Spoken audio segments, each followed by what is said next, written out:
What's up? It's Stanfizzle, and a place to be with Camdiggity. And today we're going to do our result and reviews for Extreme Rules. Yeah, there you go. Extreme Rules 2017. And let's get started. So the kickoff show was Kalisto and Apollo Crews. I didn't even know this was a match. Neither did I.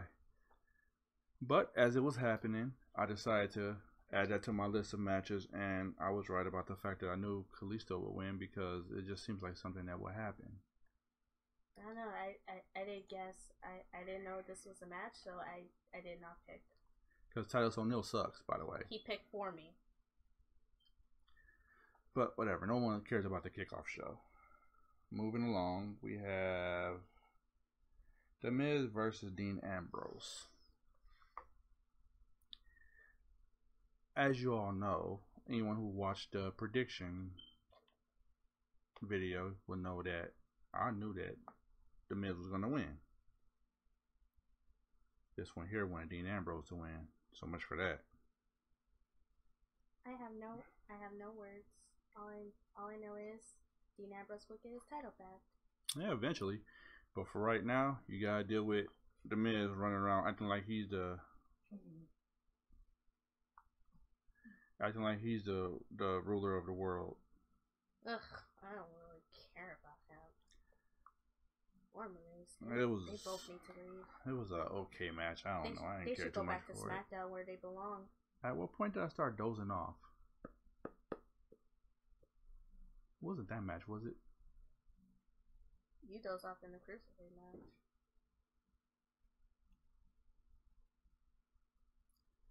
Which is a Sasha Banks and Rich Swann versus Alicia Fox and Noam Dar. And that's the only match I called for. That's the P-break match. Nobody wanted to see that match. I did. That was the only match. That's the only match I called for it. Anyway, I already knew that it was gonna suck, but I did not know that Alicia Fox and Noam Dar wasn't gonna win. I told him they were gonna lose. I thought that they were gonna win, but you know, I can't call them all. I called it. And then after that was the Alexa Bliss and Bayley match. Okay, this match was kind of hard for me to pick, from our last video, which is the prediction video. So I didn't technically pick a winner. So I didn't, but I had a feeling Alexa Bliss was gonna win at some point. I don't know. I picked the winner, but unfortunately, I decided to flip flop pre-match. I originally said that Alexa Bliss was gonna win. But then I was watching the pay-per-view and they kept bringing up the fact that Bayley didn't have the balls to use a kendo stick. So I was like, maybe she might try to prove them wrong. Nope. But it turns out it didn't She picked up the kendo stick and was playing around, and I don't think she hit Alexa Bliss not even once. Well, technically Alexa Bliss was running away from her. It don't matter. She still didn't hit her not once. Okay, then. She had her cornered, and she went to swing the thing and hesitated, and that's how she ended up getting beat with it. She got beat like somebody in Singapore tagging on a car. You don't know about that. You're too young. I was about to say whatever the heck that means. Yeah, it's something that happened a long time ago. And then after that was Shamzaro and the Hartley Boys. In a steel cage. In a steel cage. Looks like they hardly won. They didn't win. Which is something else I called in the prediction video. All I was going to say is it took a long time for Jeff Hardy to get back in that steel cage to help his brother. And that match was actually kind of boring too. I ended up dozing off on that one too. Did I watch it? Any of the pay-per-view? No. It's the last match, right? No. I think it was the last match and the first match I watched. And the Bailey and Alexa Bliss match because it was so quick. That's pretty much it, right? You mostly dozed off in the cruiserweight. Yeah, but I kind of dozed off a little hard on the Hardy Boys match too. I dozed off Hardy on the Hardy Boys. Leave me alone. So his jokes, people. Oh, I dozed off on the Neville versus Austin Aries match too. This guy, Austin Aries, messed up his leg and his arm, and he still got beat by Neville. He still lost. That's sad. Is anybody gonna beat that elf?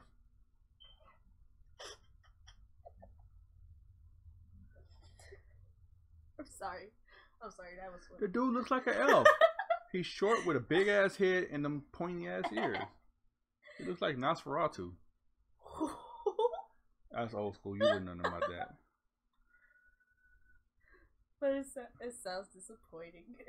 It's an old black and white vampire movie from like long ago. Oh, that vampire! I know that vampire. The dude looks like. Don't he look like Neville? Yeah, except for the pointy teeth. He doesn't have pointy teeth. Yeah, well, give him about a month or two. And he doesn't have a bald head. Yeah. And the final match was Samoa and Jose and the rest of the crew. Oh my god, can I say this match was so close until the biggest disappointment happened? It wasn't close. How was it close when everybody was outside the ring on almost dead? But it was a close match because I predict that Finn Balor is gonna win.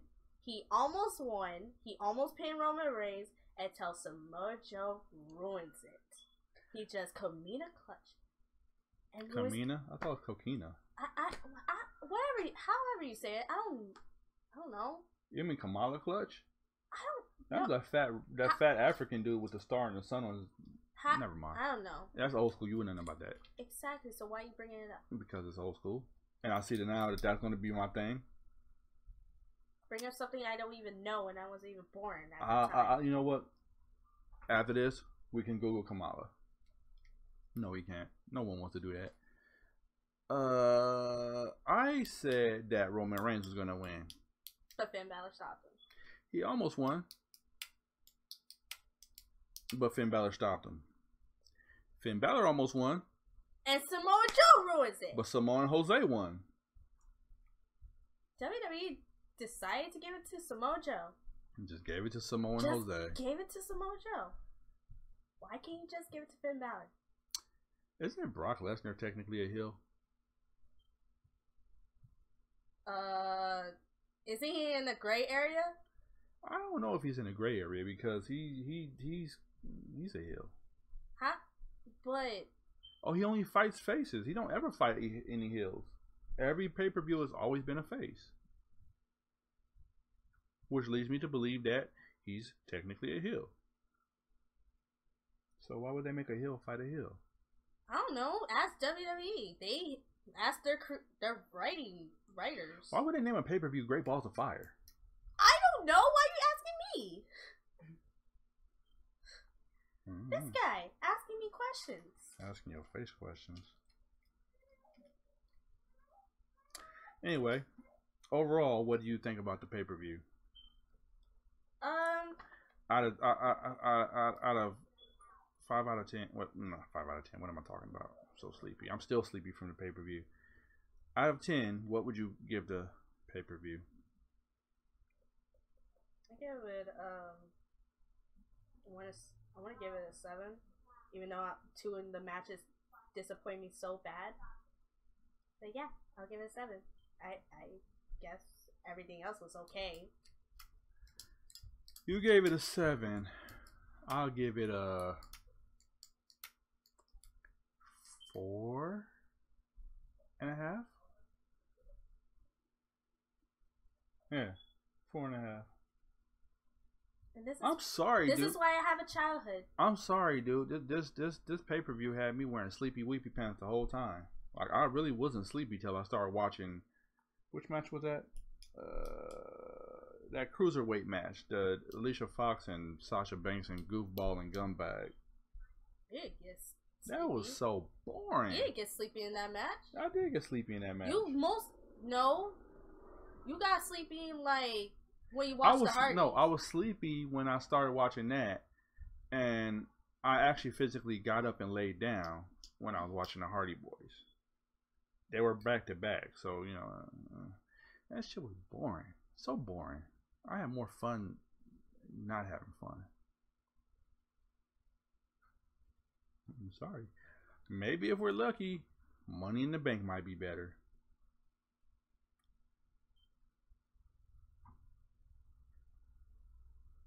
Why did Dean Ambrose have a match where it's at Extreme Rules, but if he does anything to break the rules, he loses the title? That's counterproductive. No, it's stupid. That is counterproductive because it's supposed to be Extreme Rules, which means, hey, you know what? Anything goes. Yeah, but you know how Miz cries and moans a lot, so he just he thinks everything is unfair around him, so that's why he ran to Kurt Angle to say, "Oh, you should make this match where if Dean Ambrose does this and that, he gets disqualified and his title gets taken away." And then he just uses his wife to slap him to confuse the referee, but the referee was smart this time to think twice about that bullcrap. And then when Miz got the opportunity to push Dean Ambrose to the referee had a fit, and he was about to call the match. But you know what I don't understand about that whole sequence? Why did he do that? Why did the referee go all the way through all the trouble walking all the way to the timekeeper area so he can basically rush back in the ring when Dean Ambrose got pinned? That looks kind of stupid. He has some kind of vendetta against Dean Ambrose. So if you watch it back, you'll see what I mean.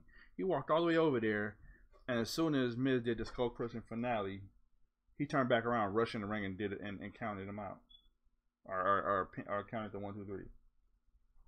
It looked funny to me. I don't know. Yeah, it looks suspect. That's why I call that match bullcrap. Just like I called the AJ Styles and Kevin Owens bullcrap match. That's why.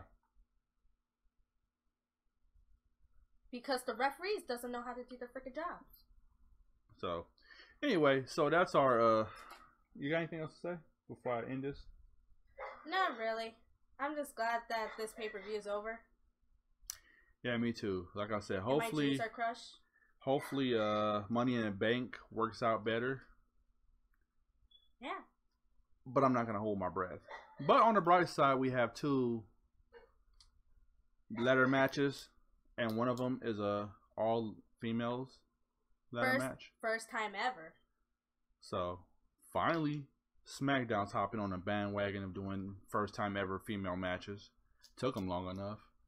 I figured they're gonna do that with the what was that pay-per-view called? Elimination Chamber. That would have been cool. That would be cool if they did all ladies elimination chamber. But they probably would have botched it anyway. How can you botch elimination chamber? They botched the ladies steel cage match. What ladies steel cage match? The one with Sasha Banks and Charlotte. That's Hell in Cell. Oh, Hell in Cell. Same thing. No, it's not. Same thing. No, it's not. It's the same thing. There's a steel cage that they're inside of. Maybe it has a roof. Maybe it don't. They both have doors. Okay, but the Hell in Cell pay-per-views are brutal. With that being said, yeah. That's pretty much the end of this review / result video. And yeah, I mean, there's nothing else much to say about that pay-per-view. It was really boring to me. I was disappointed. She was disappointed. I was sleepy. It is what it is. We had mixed feelings, so it is what it is. Just glad it's over. Yeah. And we just had to wait till Money in the Bank comes to see what's gonna happen next. So we're gonna move on to the next one. And then the next one. And the next one. And the next one. Till we get at least a pay-per-view that is very exciting.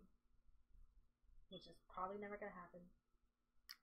WrestleMania was garbage this year. Imagine next year. It was garbage? To me, it was. I thought... Why they had Undertaker walking down that long-ass ramp, and then when they... See, we're going off the subject again. No, keep going. Then when the match was over and Undertaker was all beat up and tired and all that, it took him 45 minutes to drop him back into the ramp. He's standing there waiting on them to bring the ramp down so he can go inside of it, and nothing's happening. And then that ugly ass snake with Randy Orton. That shit was stupid. But then again, the whole Randy Orton match was stupid in general. With the fucking maggots and... All I know is I like the Seth Rollins versus Triple H match. I don't like. That was good.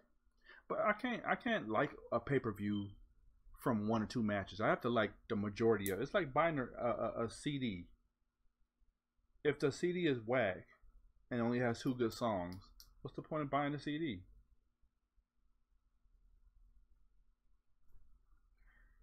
Anyway, once again, with that being said, this was fun, but not that fun. Like, comment, subscribe. Thumbs up if you like this video. Thumbs up, you know, all that good stuff. If not, thumbs down. It doesn't matter. Do you.